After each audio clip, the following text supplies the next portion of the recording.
We're very happy to have everybody with us, and we've got a pretty remarkable group of guests who are joining us. As always, for those of you who are new to the program, Music Cities Together Live is a partnership, or is presented by Music Cities Together, which is a partnership between the Music Policy Forum and Sound Music Cities. Our goal is to try to strengthen best practices, relationship building, networking, and collaboration and mentorship among people who are interested in thriving local music ecosystems. Today's program is being recorded and will be available on YouTube as an archive this weekend. We will be taking questions via the Q&A window, and we will be sorting out questions that we think feel particularly relevant for our guests and try to move this thing along. So a little bit about what we're doing today. As we've talked about in previous programs, really when Music Cities Together and our networks look at what's happening with the shutdown related or the crisis related to the pandemic and to the impact of the shutdown on the music economy, we've really wanted to be focusing in on what do we have control over as a community that we can actually take action on and work on in a very pragmatic and forward-looking way. And again, we as a community have sort of tried to break down the different aspects of the crisis into three sort of distinct buckets that all interconnect but have their own sets of challenges, and I'd say opportunities, but that maybe is an overstatement. So clearly there's a public health element to this, and that's something we've talked a lot about going back to March in terms of the need for venues and live music to adjust and adapt to these circumstances. There is a sort of short-term economic crisis related to loss of jobs and income. And then there will be sort of a long-term conversation about the future structures of the music economy as we move forward.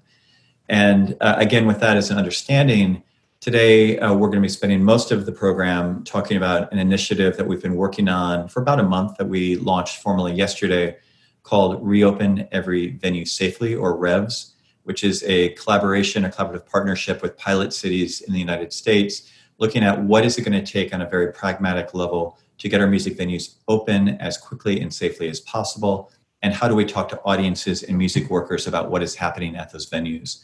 So we're going to get into that later I know everyone has been missing PowerPoint presentations, so we're going to have a slide deck. It's going to be fantastic. We'll have some guests from across the world talking about REVS. But we're thrilled to actually begin the day by bringing in King County Executive Dow Constantine. The executive is well regarded as one of, if not the leader in terms of elected officials in the United States that has a deep appreciation and understanding for the power of music, not only on a human level as an individual, but also in terms of what music means for the broader economy, for the quality of life, for the health of his citizens. And he's joining us at the beginning. Dow, do we have you there? Well, I feel like I'm here. Am I? From the bunker? Yeah, no, yes. Yeah, great. So exactly. Thank you so much for joining us. And we're thrilled, obviously, to have you. We have a lot of attendees from all across the world. And why don't we just start big picture in terms of, could you just talk a little bit about what King County, not what King County is, but what the King County Executive does, and how out in the Pacific Northwest you relate to Seattle and how those connections work? Okay, so I'm essentially the mayor of this county, and Martin Luther King County is about the 13th largest of the 3,200 or so counties in the U.S. We have about 2.3 million people living here. We have 39 cities, some of which you've heard of, like Seattle, which is about a third of the county. And we are responsible, the county government, for all the regional services, transit, the justice system for the most part, relevant to today, public health and human services. And so I've been spending a lot of my time running the public health response to this crisis. And as it happens, we were the first place to have a major outbreak of coronavirus in the United States. So we've been plenty busy the last couple of months or so. Yeah. And then King County and the city of Seattle and some of our smaller cities also directly support arts, music, and all the economic implications like tourism and arts employment that make our region a great place to live and to visit. And I think, Dow, one of the things that's interesting about your background is, I've been fortunate to interview elected officials for 25 years, and every elected official, wants to kind of brag about how they're connected to music. And sometimes that's really meaningful. And sometimes it's like, yeah, I went to a concert when I was a sophomore in high school. But you come into public service, really with a strong music background and a community radio background. And could you speak a little bit about just sort of like your relationship to music and how that has sort of informed you as a public servant as you've moved on this path? Yeah, well, I mean, first off, I'm very, very firmly in the fan category as opposed to the musician or recovering musician category. We're all musical. My dad's a visual artist, actually. And so I come to all this quite honestly, and I'm very keenly aware of the power of the arts to unite us and to transform the way we think about ourselves and our culture.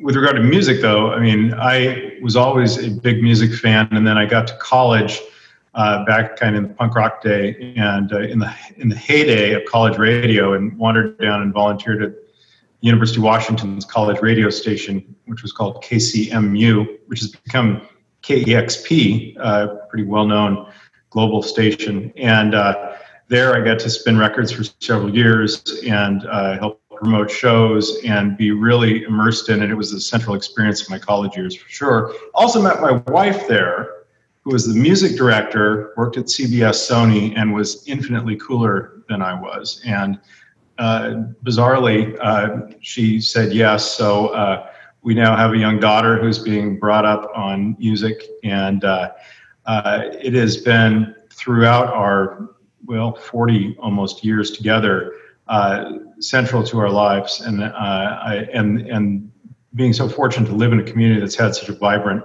music scene has really, I think, been a defining factor in our lives together.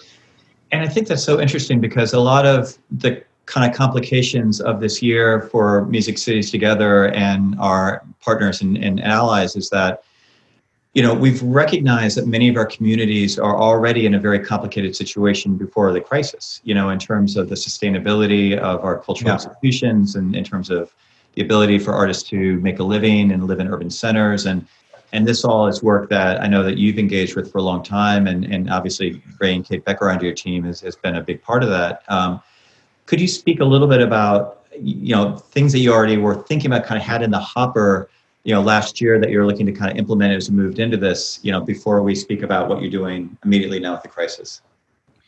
Well, it will come as a surprise to no one in this meeting that arts, music, heritage is a major economic force, a major economic driver, a major employer in our region. The state of Washington, 5 or more years ago, there was $2 billion in economic activity in the sector.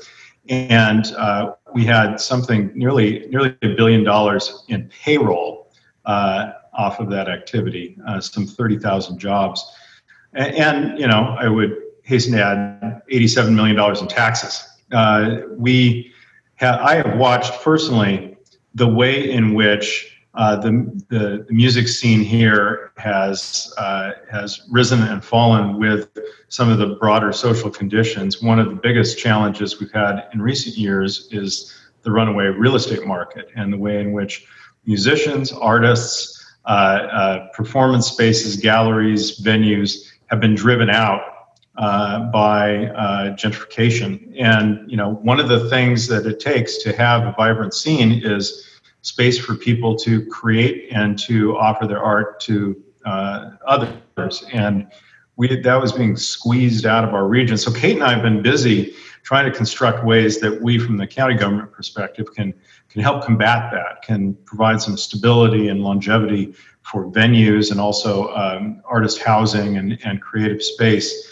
And then suddenly this happened. And this is an entirely different challenge, which is simply compounding all those woes. I'm really excited that you are gathering together to talk about the way through this, the way to, in the short term, preserve the venues and to help the workers, whether they're on stage or behind the scenes, get through it. And the way, over the longer term, that we can rebuild the kind of infrastructure that's going to allow us to have a vibrant, creative community in the future, because that is what defines quality of life here, just as much as the natural environment in our region.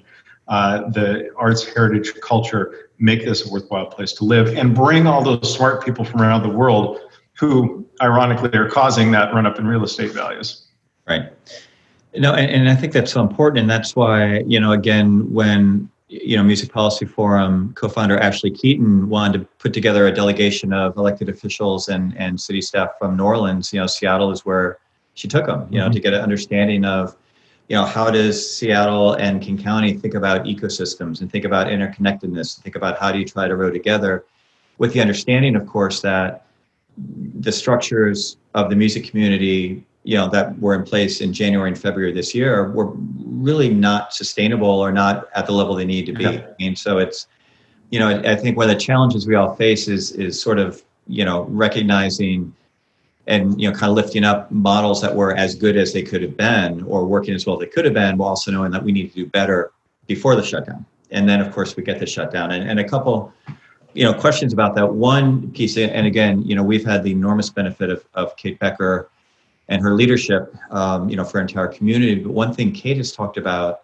in a King County context was the way that you and your team have been able to elevate the public health leadership to say, those are the scientists, those are the experts. We're going to be really listening to them and then trying to synthesize out what that means in terms of policy. Could you speak to that dynamic a little bit? Because most cities don't really have that, I feel like. Yeah, so I found out, I was on the East Coast and got the call on Friday, the 28th of February, that we suddenly had this outbreak in a nursing home in Kirkland, which is across the lake from Seattle. And I flew back the next morning. We had a press conference, and we put our public health officer in front to explain to the people in medical and scientific public health terms what this meant and what was going on. And we continued with that arrangement where we really wanted the scientists to be out front throughout this entire thing. One, because they're the ones who know what they're talking about, but two, people will listen to a doctor, a scientist, when they won't necessarily listen to a politician. And we needed people to listen, and we needed people to act based on what they were hearing. And they did act. And even before we had any mandatory restrictions, we simply asked, we told people what was going on, and we asked them, please work from home. Please avoid being around those who are most vulnerable. Please wash your hands and do all the things you keep hearing. And people stayed home by the hundreds of thousands well before we had any mandatory orders in place. And that, I think, is what really spelled the difference here. And that has something to do with the community in which we live. It is quite, despite the image of these global corporations that live here, it's very communitarian.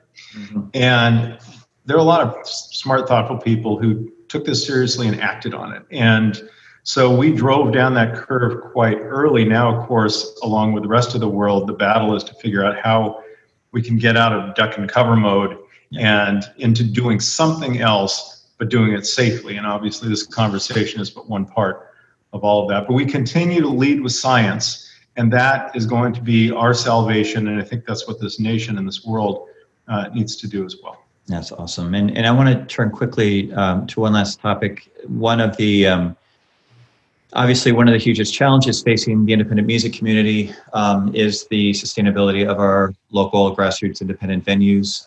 We're thrilled again that Mark David from Music Venue Trust is joining us. We'll talk with some updates about the work they've been doing overseas. But one of the major sort of bright spot is really not the right word, but one of the developments that has been very encouraging for a lot of music activists is the creation out of nowhere of the National Independent Venue Alliance. And I know that in the King County and Seattle region, your venues have been working very hard to organize and mobilize.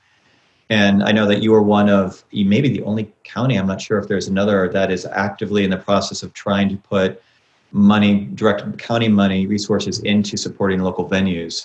Could you speak a little bit about what that package is and where that stands and kind of what the venue conversation looks like in King County? So like Congress, we've had a succession of COVID-related budget bills, right? And I've put forward several proposals to the county council. And the most recent one we put forward it includes $4 million, $2 million that is going to arts and cultural organizations, and that's through our nonprofit For Culture, which is chartered by the county. The other $2 million through my office and the work of Kate Becker, who is an amazing human being, is to help venues, scientific organizations, and arts education, higher education. And what we're trying to do is make sure that the venues and people who work with venues can get through this immediate period and be able to reopen their doors, recognizing there are going to be additional challenges in the future.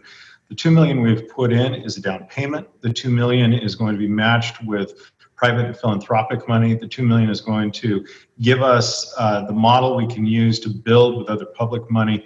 It is a declaration that arts, heritage, culture, venues are a central and essential part of who we are as a community and as an economy, and that we need to fight to preserve them just as we need to fight to help other kinds of businesses and economic activity in our community. That's awesome. Congratulations, and we're rooting for you, and we appreciate everything that you guys are doing. I'm going to ask Alex if you could put a couple resources in the chat. I know there's a fantastic resource guide, which I believe is at kingcountycreative.com, but Alex, get the right link on that. I'll also point out that on the front page of Dow's website at dowconstantine.com is a fantastic interview about his relationship with music, and I will give him credit for choosing the best replacement song as his favorite replacement song, which of course is Left of the Dial. Left of the Dial. Also, Save the Showbox. There we go. Our most sacred local music venue from the old days. It's threatened. You want to save it. Thanks. Awesome. Thank you, Dow. Alex, we're now going to go to a very exciting PowerPoint, which I know everybody is really missing slide decks. And we're going to bring in Don Pitts, who's going to chime in on a couple of these things. I don't know if any of you have had a chance to watch What We Do in the Shadows on FX, the mockumentary about vampires, modern day vampires, but they've introduced the concept of the energy vampire and Colin Robinson. So I'm going to be doing some energy vampire and making you all sleepy watching a slide deck. But we wanted to present this because we wanted to keep our thoughts organized as we ran through some of the basic objectives and the way we're going to be rolling out this new initiative, which we are extraordinarily excited by. So the initiative, again, as you see right there, REVS, reopen every venue safely. And go to the next slide, please. There we go. What are we doing? So as I said at the beginning of the conversation, we've been trying, Music Cities Together has been trying to be hyper pragmatic about what do we have control over that can try to advance, put ourselves in the best position possible as a music community moving forward. And we all know that we clearly want music to reopen as quickly as possible, but it has to be safe. And when we think about what is necessary that we have control over to make this happen, it really, we feel like is three components. The first is something that Kate Becker has spoken about consistently, something that Don Pitts helped build in Austin, but is direct relationships between venues and public health departments, both to make sure that venues are at the table as protocols are being developed, but even more importantly, so venues know exactly what the timeline is going to be, what the protocols are going to be, how this is going to work in terms of what public health officials are telling their venues they're going to have to do, both in terms of sanitation, in terms of social distancing, all those different aspects. So what we want to see are hyper-specific work plans and protocols for what this is going to mean. And we also have in there the word budget. Budget is critical here because we don't know what this is going to cost. We don't know how much money it's going to cost to procure supplies, if it's possible for venues to get into consortia that can be doing group buying of cleaning supplies, if there are going to be special vendors that are doing multiple cleanups at restaurants and venues. We don't know exactly what that's going to look like, but we really want this needs to happen in a very pragmatic and specific way so we know really what it will look like.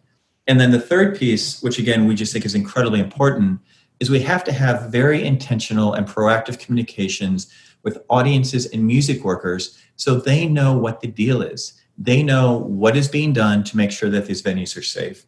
Especially, I mean, we're hearing from a lot of venue workers are reaching out in states that are opening before potentially there's clarity that it's safe to be opening, and they're very concerned that they're being asked to come in and if they choose not to go back to work, even if they don't feel safe and choose not to go back to work, they're going to lose their unemployment benefits, excuse me. So we need to recognize that the communication piece of this is something that the music community has never tried before in many ways. This is not about hyping the Friday night show. This is having a respectful, transparent conversation to let audiences and workers know this is what we're doing. These are the dynamics. These are the rules. Next slide, please. So how do we do this? We know that every community has incredibly different needs. And again, this is globally they have different needs. This is, again, today's presentation is more about what we're doing in the States, but we'll talk more about our international models in a minute.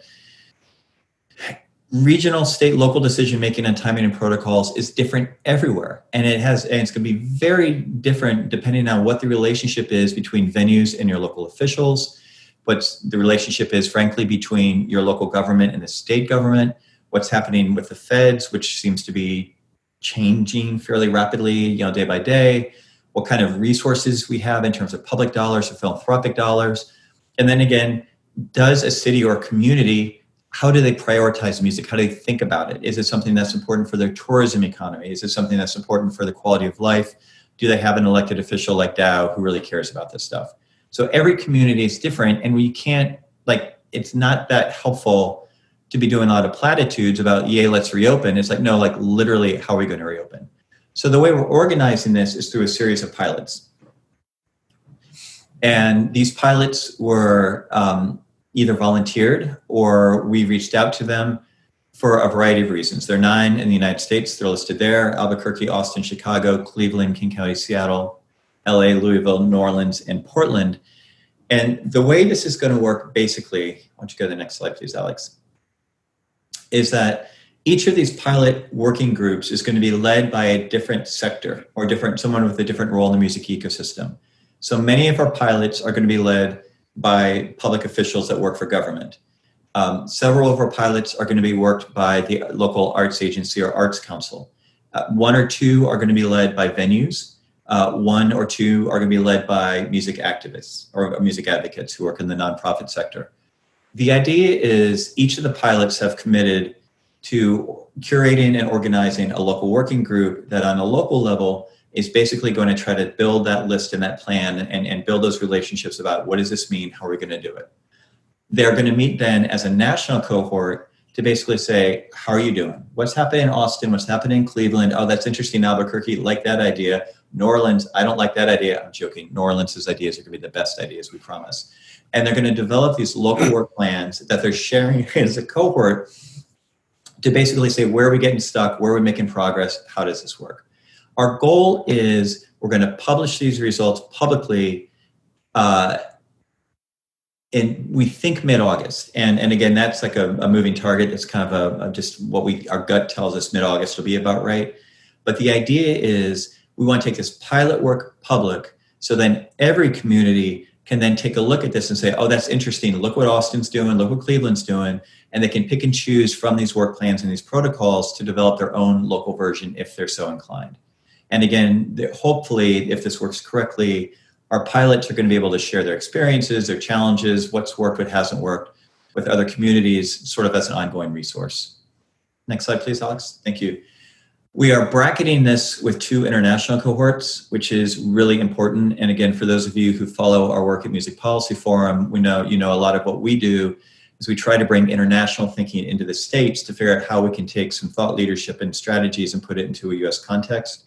So our Canadian cohort is going to be quarterbacked by Kwende Kefentse from Music Policy Forum Board and the City of Ottawa. And there have been some really exciting initial meetings with some of our Canadian partners to kind of start to flesh out what that will look like.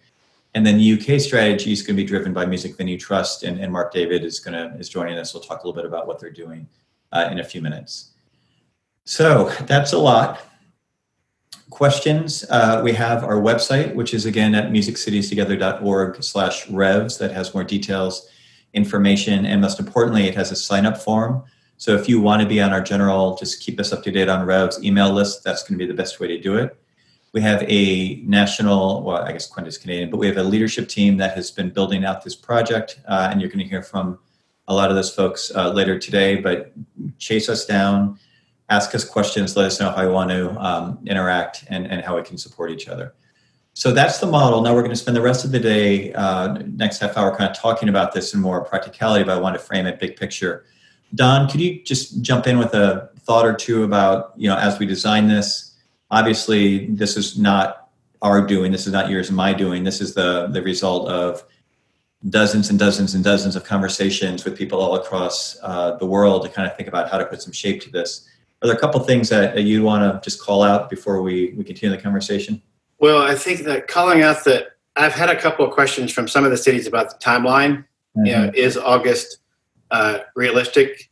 I think it's going to be for some cities. I think some states are going to be more anxious to open up, and so I think we're going to be caught flat-footed. Yep. I think it seems to be in the states that we're doing this trial and error opening. So I think it's designed to be able to speed up and slow down where we need to. And I think I just want to highlight the communication piece is what we're finding is really one of the important goals of this is for the venues and the cities to be able to effectively communicate to the workers. Inbox has been blown up by musicians and venue workers from across the country are saying, like, what about us? What about us? What about our opinions? Now, this is exactly what this is about, getting their voices heard.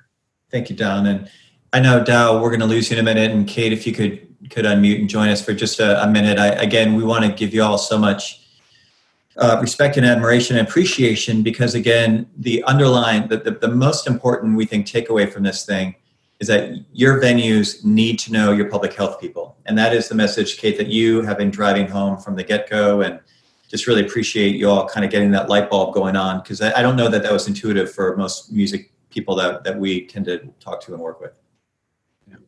If I could just interrupt.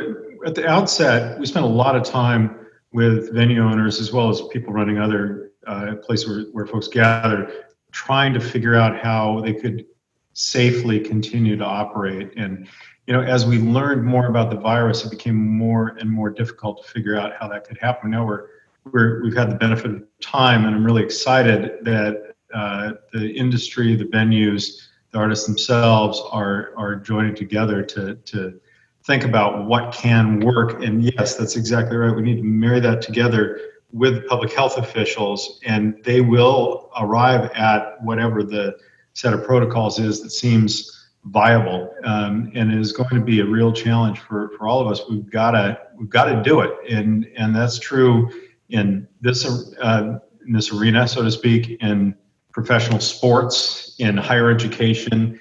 Everybody's having the same conversation. What is going to work for our industry, for the kind of business we're in, and how does that match up with the imperatives of public health? So thank you so much for making that conversation happen. Yeah, thank you, Dow. Appreciate you joining us. Thanks for your leadership. Kate, while we bring you in, and Dani Grant, could you unmute, please, and join us? So Dani Grant has been helping inform and build out this program. For those of you who've not had a chance to meet Dani, she operates the Mishawaka Amphitheatre outside of Fort Collins, Colorado. She owns and operates. It's probably, well, I don't need to say the most beautiful. It is among the most stunning live music venues that you will ever have a chance to see. And she also is a connector and a strategist, and has been someone who's just been really driving the notion of again, working collaboratively across cities and within her community of Fort Collins. And you all met Kate earlier. What made you think, both of you, that REVS is an idea worth exploring? And could you speak a little bit about what you are hoping to see out of these pilot conversations as we start to roll them out this month? Kate, you want to start? Sure. Thanks, Dani. So I think that the importance of this is that we have a very real potential existential threat at hand, and we have to find a way to not go there. We have to find a way to make it work, that we can get back into group settings, in live music settings, and the answer is not obvious. If it was, we wouldn't be doing all this work. So that is the challenge at hand, and that is why we all have to tackle it together, so that we figure out the feasibility not from politicians, not from public health officials, but from venue owners, the feasibility of, are these plans we're putting together going to actually work on the ground? So, Dani,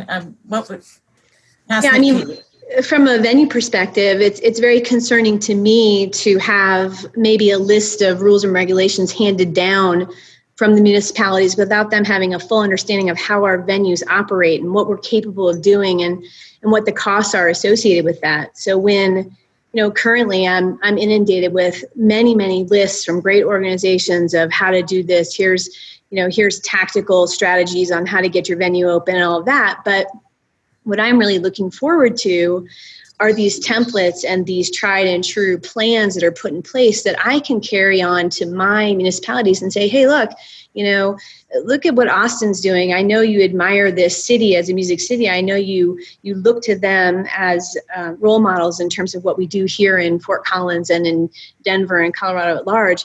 Here's what they're doing that's working well. Here's how they're helping assist venues. And I'm so looking forward to them being able to see that and have the language spoken to them in these plans that they can address it with me rather than kind of put things down upon us. So that's my hopes for this.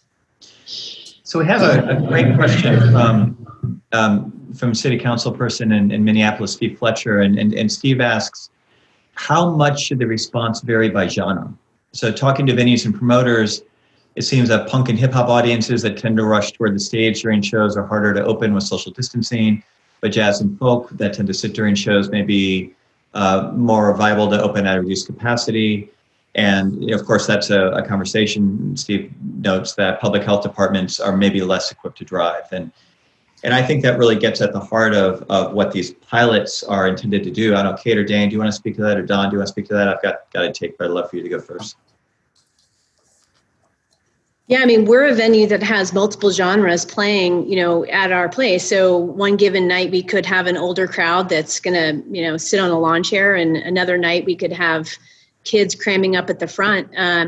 So we have to look at all of those scenarios and figure out how each show is going to work and really work on communicating with our fans and the audiences and sharing with them how we're going to do this together safely. So I think you're right. Genres do tend to behave differently at any show that's coming to our venues. We have to be prepared for all of those. So I think that'll be part of the conversation and part of the plan.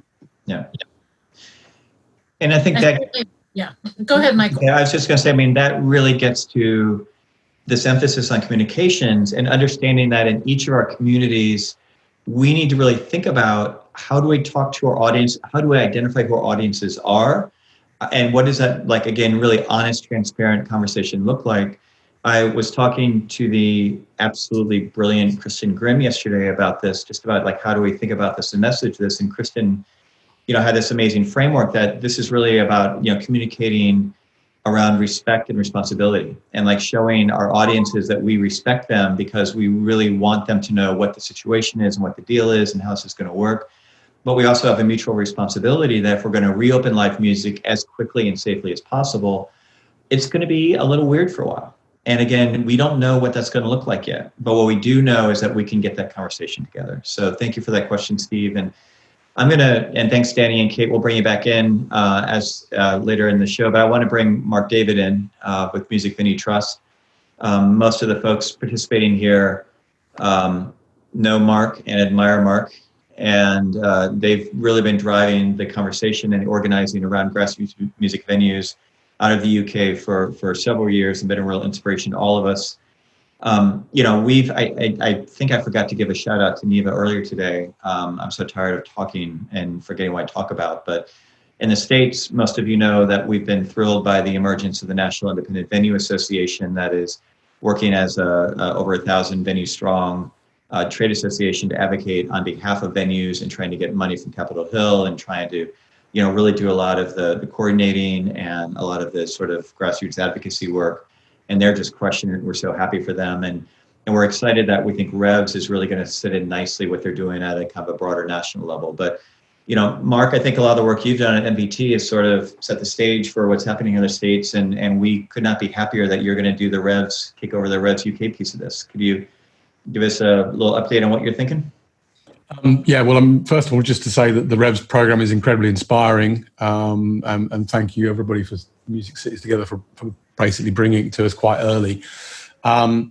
Picking up on a couple of things that have just been said there, this is the kind of minutiae conversation about what will actually happen in the music venue that's been incredibly missing from the conversations that we've so far seen at government level in the UK, both at the supranational level, so that the UK government, but also down to local level, so in Scotland, Wales, Northern Ireland, and then even below that in cities, that actually music venues is, in this particular circumstance, is not a great thing to describe something as, when the variations in what happens in those music venues goes all the way from the full-on mosh pit, heavy metal, hardcore band, slamming at the front, down to a folk and poetry night, attended by quite a sparse crowd anyway. There's been some conversations throughout Europe about capacity limitations, specific to music venues, as though music venues have, different capacity limitations than others, which I think is based on the issue of that kind of vision of the crowd surfing, absolutely out of control crowd. But I mean, I was talking to a couple of venues this morning, and we were all saying, wow, it's going to be fantastic when our Monday night show is allowed to operate at 70% capacity, because that's like 10 times what it normally operates at. So, there's got to be, I'm being flippant, Michael, you know me, but and if I'll make a better joke than that, the prog rock promoter said, this is going to be fantastic for prog rock. There's only about 30 of us going, and we all stand 10 feet apart anyway. So it's, finally it's prog rock's time. But the big issue really is exactly what REVS is trying to do, is how we're using it in the UK. We went to government quite early on, and we said, this is not one sector you can treat in this completely amorphous way. You can't just say, one of our government ministers said 4 weeks ago, arts and culture will be the last sector to open, as though looking at a painting is inherently dangerous and connected to the virus in some way. It makes no sense. So we're using the whole of the REVS program to, frankly, in our case, we're using it to educate government about what is achievable and what is possible. So it's a really useful process for us. I think we may even manage to halt part of a Prime Minister's speech on Sunday, where they were going to start announcing dates on which certain things would happen without any reference to the sector as to whether those were achievable, That's so good. That's so good. And what's going to be really wonderful, I think, in terms of the American pilots is, you guys, you're at an activation point that is beyond where we are at this moment. So you have a 12-page PDF punch list of here's all the things that we need to get going. And so for us to be able to share that again with our 9 American pilots and what's going to be evolving in Canada is just going to be able to just speed this so much. And again, part of what's been so interesting about sort of how we all collectively respond to this crisis is that what we've all been working on as music activists for years is, how do we streamline, how do we not reinvent the wheel, how do we learn from each other, and how do we basically punch above our weight, because we're being smart and we're being nimble. And so for you guys to be kind of driving that piece and sharing that information and in the framing and everything else, it's just super, super appreciated and helpful. And I'd love you, Mark, real quick, also, if you could just speak to, you've been doing some direct fundraising for venues, which has been really remarkable to watch. And if you could just speak to, some of the grassroots fundraising work that you've been doing, I'd love for you to share that. Yeah, I mean, I should just jump in and say the 12-page PDF that you just described, one you have to zoom in 24 times before you can read the font. The guy who actually designed that for us, Chris Sherrington, is actually on this webinar. So I should give him a big round of applause and thanks. And that PDF is a process document. It's not a policy document. Right. It's how do you interact with government, and how should government interact with us? And then how do we use that to interact with the venues? And I want to just touch on a very specific point, Michael, that you raised there. One of the advantages we have is that we've been doing this since 2014. Right. And we already have a massive amount of statistical information that we are able to tell government and tell public health officials without necessarily having to ask venues questions. We know all the capacities. We know quite a lot of the premises layouts. We know some of the issues about facilities that they have. So having that information, which I hope the NIVA, the newly emerged organization like us in America, will be able to start getting that. As a sector, we're fiercely independent, and actually maybe this crisis is an opportunity to finally realize we have more in common than just arguing over who's getting the tour, But moving on to your point, yes, we've launched something called Save Our Venues. We launched that 9 or 10 days ago now. In the first 10 days, I think we've raised £1.3 million. That's come in equal parts from just directly from the public. And it's come also from the Mayor of London has made a sizable donation because we were able to use a policy like this to explain exactly what would be achievable if we could support it. And then we've had good support, frankly, from the music industry. We've had donations from Sony, Beggars Group, Warner's. Some of our larger promoters have put money into the smaller venues. And the Save Our Venues campaign is in 2 stages. It's a national campaign. And then there's a smaller version where every single venue that's in trouble is running a crowdfunder campaign that's supported by artists hosting virtual gigs where people are donating to watch that gig. As they're enjoying it, they're putting £3 to £5 in a hat. And all of that money is going to the venue because the artists have recognized we really need those venues in order to keep the artistic community in work and keep them going.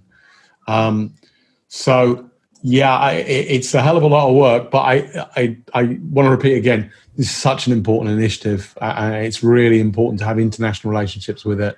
I know that we've got some European partners here this evening that are looking at this as well, because it's a great idea. Let's not reinvent the wheel. I think that's really important what you said, Michael. Thank you, Mark. Thank you so much. And if you can hang with us, well, we've got some really good questions coming in. But before I get to questions, I want to bring Kwende Kefentse up. Kwende, are you with us? Can you unmute yourself? Oh, I caught him. There we go. I'm just trying to say the host has stopped. Okay, you got to get my video going, host. Don't at me. Oh, sorry, my bad. I'm not going to at you. Here we go. Like your background today. Thank you. Artwork, little tribute. That's nice. We're in the studio. Very, very nice. So, Kwende, thank you for joining us. And of course, thank you for stepping up to be our point person to kind of get sorted in terms of the Canadian side of REVS. Could you speak briefly about kind of where your head is around REVS in Canada, some of the early conversations, and what we should anticipate over the next couple of weeks for people who are interested in getting involved? Yeah, absolutely. So, when the REVS concept emerged, there was already a lot of action and activity going on in Canada at a range of different levels. Like in Canada, as potentially, as different from the US, there's a lot more structure around the support of the music industry.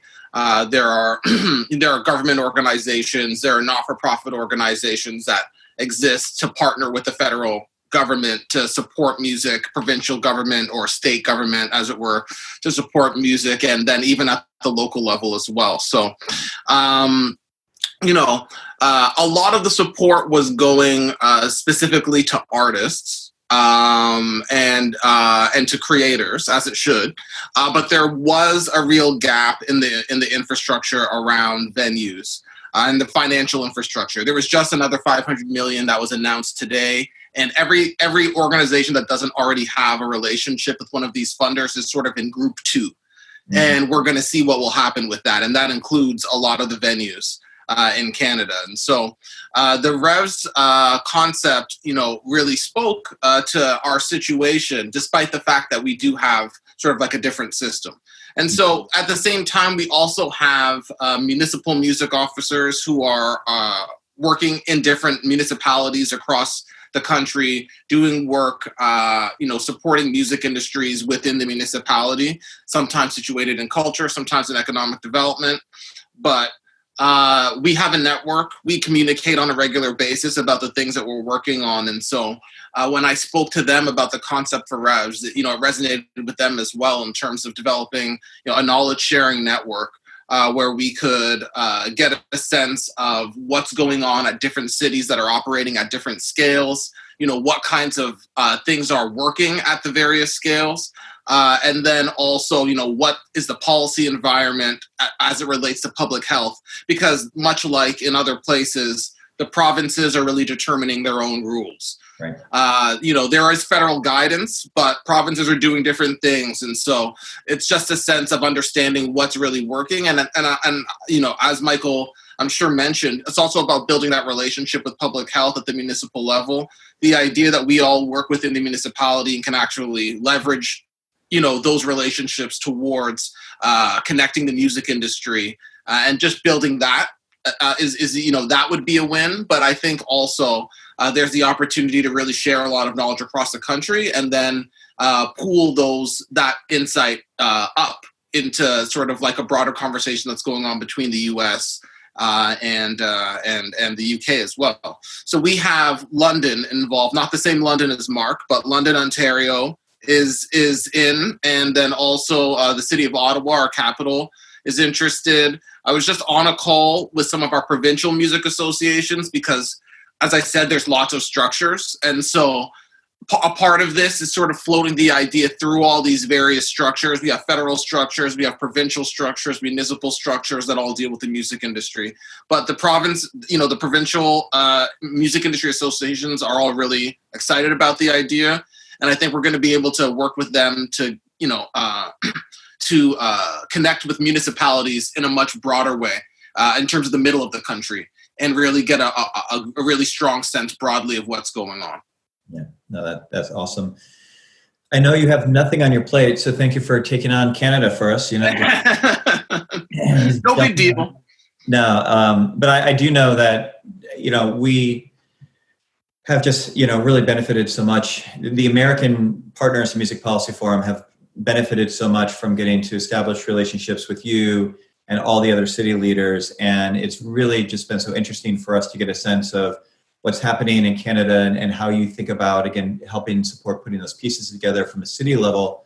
And I do think that, again, the REVS piece of this is really important. And I also think it's important to stress that, REVS is meant to be very targeted and tactical in terms of one piece of what is a much broader conversation about the future of music, the future of music, of live music, the future of entertainment, economic structures, all the rest of that stuff. And it's going to be very interesting on the American side to see, on the one hand, when the Canadian communities are working on these logistical and process questions and communication questions, also looking at how your nonprofit sector and your public sector are putting resources in ways that are just different than we do it in the States. And so we're going to learn a lot just by osmosis from some of the work that you guys are doing. So Kwende, thank you to you. Thank you to all of our Canadian partners. It's been great to spend time over the last couple of weeks with a lot of our Canadian friends. And, it really is humbling. I think Don and Kate and Ashley and Amy Terrell, our entire board, would just really, really reemphasize how humbling it is and how much we appreciate that people are taking time to have these conversations with us to help build this, this capacity out, because people don't have time. Like, this is not a time for hobbies. This is not a time for theoretical stuff. So it's a real vote of confidence that everybody really wants to be in this conversation. So thanks, Kwende. And I'm going to bring everybody in for a round of some questions. Again, if you have a question, you can put it in the Q&A window. And if it's not insulting and we think it's helpful, we will probably talk about it. But we've got a couple really good ones. One coming in from Cleveland from Sean Watterson, Sean, who is a venue owner and a connector. And Sean is going to be one of the leaders of our Cleveland pilot, and appreciate him joining us today. And I really like this question. So Sean says nice things about being a pilot, which I appreciate and won't read. But then he says, for communities that have developed relationships with health departments that go beyond visits by the health inspector, what challenges did you face in getting them to engage, and how did you overcome those challenges? So, Kate, I think that's a good place for you to start, maybe. Yeah, I'd be happy to answer that question. I have had tremendous cooperation throughout with public health because we all work for the executive. He oversees public health. Our offices were taken over by public health. We were reassigned to public health communications roles immediately, all of us in the exec's office. So I've had easy access. In general, though, I think that it is beyond your health inspector, that you want to connect with the people who are deciding policy, the people who are at the table. I believe in, at least I hope, in every community across the country, there are active, organized public health teams right now that have been expanded significantly from what they are normally, and that those people are there to answer your questions and help you figure this out. And if they're not, then I encourage you to be loud and get them to be there. You need them right now to figure this out, and have you want their support in your community for the work that you're doing. So you've just got to find your way to them. They are public servants. They are expanding departments. So you got to find them, and you've got to hold them accountable, because they all have a lot on their plate as well. And if I could just say something quickly, like, from in the Canadian context, we've been developing projects with our public health office, particularly around safe spaces, since before COVID hit. And so, we were developing programs for communicating around safe spaces, around drugs and alcohol, around sexual assault, all of these things. In fact, my last in real life meeting was with public health. Before the shutdown happened. And so, we're leveraging those relationships, but I think, what helped us build those relationships in the first place was the interest in focusing on safety, number one, because, that's something that public health, obviously they get with that. That's where they're at. And so coming with that sort of a perspective, but one of the big things I will say was having a policy. Having a policy that was focused on music, that was council approved, that allowed public health to buy into music in a way. Like, they were able to say, well, if we focus at the intersection of public health and music, we're also achieving a council approved priority. And so that helped them also get into it from the perspective of achieving a municipal goal. So those are just two things that were helpful. One, sort of an intersection of interest, and then two, obviously, there being a policy piece that incentivized the collaboration.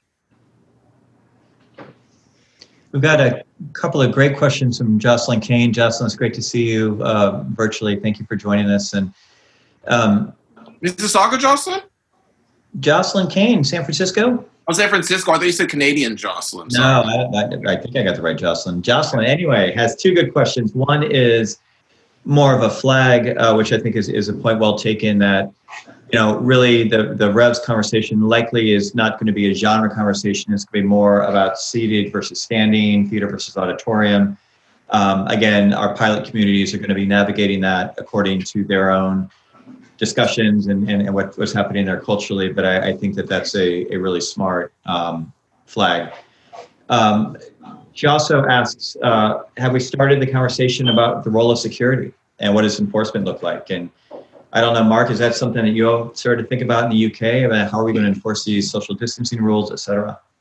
Yeah, just to back up what Jocelyn said, one of the things we're doing is trying to move perceptions of genre away from the genre things. On the security issue, we've used the REVS policy to start communicating with something called the SIA, which basically licenses all security in the UK, and you must have SIA licensed security. That's one of the conditions. So we managed to get a letter out to Ian, who's the head of the SIA. We now have an open conversation with them as part of the communications policy that what we're doing. And again, to pick up Kwende's point, being able to go back and say, this is how we're going to look at each issue, and this might be security's role in that. So having that process, where things are a problem. Here's the challenge. Here's what you got to do. This is what we normally do. This is what we can do to manage it. Being able to show that to Ian and say, okay, your security's role in this is you're going to have to understand, bag searches. Bag searches is a huge thing in London, in Manchester, in Liverpool. How do we do bag searches if we're not allowed? We're talking about physical distancing of 1.5 meters in those cities. Yeah. In Colorado, we've been experiencing what we now have, which are COVID compliance officers that are making rounds on behalf of the Sheriff's Department and other agencies. And so for me, it's interesting to see how are we going to work with those compliance officers and who are they coming out on behalf of, and what information are they sending back? And I think that's something, our security guards and our staff in general are going to need to have a lot of training and understanding of, what the intentions are. And if we can create a conversation with the originator of these compliance officers to figure out what it is that they're tracking and trying to understand and how to communicate with them, I think that's going to be a really important way to stay ahead of issues. Yeah. And we've got I'm just going to synthesize. We've got a couple versions of this question, and I'm just going to kind of synthesize it a little bit. But, how are we thinking about who are the decision makers that we need to connect with, especially if we don't have those relationships in place? And again, this may be sort of unique to what's happening in the United States in terms of, is it state directed? Is it local? Again, I referenced at the beginning, some states have real fights going on at the county, city, state level. And I think one of the reasons that we're embracing the pilot concept is that we're going to be testing this out. It's going to be different in different places. And I think the key is for any of these to work well, and these pilots to work well, is there at least has to be a trusted relationship with a point person inside government who can help you navigate. And so that could be, again, the public health team directly. It could be, again, a Kate Becker who can be a bridge. It could be, we're going to figure that out as we go through. Awesome. And I'm trying to decide if we can get through. We have some awesome questions coming in, and we're one thing I just want to say quickly, just to the point that you were just making. In Montreal, it's a not-for-profit organization that has been in communication with the municipal government on a daily basis and doing a lot of representational work. And so, they obviously he obviously has to have someone inside the city who he talks to, but at the same time, that work has been happening, from the outside to the inside. And there's been a lot of really progressive stuff that's been happening there as well. I think $500,000 just rolled out for music venues in Montreal. And so that was through that process. Yeah. And so I'm just going to bang through two final questions, and then I'll see if the panelists have anything that you'd like to add before we close. And again, we so appreciate everybody spending time with us. And again, follow up with us at musicpolicyforum@gmail.com. Find us on the REVS website, which is musiccitiestogether.org/REVS. A couple just quick questions. Really great question, and from Chris Sheraton, basically asking if the emergence of NIVA and Save Our Stages and other initiatives is helping raise awareness of the importance of grassroots music venues for artists that have been, benefited from the ladder of venues, and also is it helping us think about linkages to other sectors, including theater, cinemas, et cetera? That's a great question. And what I can say from my standpoint is the way we've designed REVS is to both be hyper specific in terms of one thing we're trying to do, but then be hyper inclusive in terms of who are the networks that potentially could benefit from the work that we're doing or would find some use for it. So we want to be really specific in terms of this one little kind of project that we have here, but we absolutely are interfacing with, the independent theater community, film cinemas, things like that, who obviously are thinking about the same things. But our general sense in terms of a REVS concept is that it's going to be hard enough to do REVS right, and that if we start to expand in and take on other sister art forms and types of venues, it's going to be hard. But we think our pilots, definitely depending on the pilot, are going to be contemplating more holistically what's happening again with theater and dance and other art forms. Similar question from Andy Jensen in Seattle. Thank you, Andy, for your question. Are we, connecting in symphony halls, choral groups? Those art forms in general, this is a gross overstatement, but in general, those art forms have a little bit more existing networks and not trade associations, but advocacy networks, and are a little bit ahead of the curve in terms of independent venues. And so, like I said before, we anticipate there's definitely going to be overlap and there's going to be some integration on strategies. But again, we're assuming that our pilot projects are probably going to want to gravitate again more towards independent venues, but it'll be interesting to see how that develops. And again, we're not being prescriptive. Like, the only extent that we're being prescriptive is as a convener and as a resource, and to try to help our pilot groups get through whatever process is going to make sense for them. But clearly this is uncharted territory. So that's it for questions at this point. Panelists, does anybody want to say bye? Any last things you want to share? Any resources, websites? I think we got everything, right? I would just add that I'm looking forward to things changing in the future based on a lot of the work that we're doing here in terms of communications, mostly in the US and using, the UK and Canada as great role models. But I'm really excited for the optimistic outlook of this is going to be different going forward after this. Thank you, Dani. That's probably a good one to end on. So again, we want to thank our guests for joining us and taking time out, and a special shout out to Dow for sharing his wisdom and his leadership. And obviously, thank you to all of our attendees for participating. Again, if you have questions, ideas, please hit us up at musicpolicyforum@gmail.com or at musiccitiestegether.org/REVS. There's a sign-up form there to be on our REVS mailing list. If you are in a pilot city and you want to participate in this work, chase us and we'll try to connect you with the right people. We are excited and a little terrified, but it's going to be fun, we hope, and hopefully it'll make a difference. So thank you, everybody. Have a great Friday. We'll see you next Friday, May 15th for Music Cities Together Live. Thanks.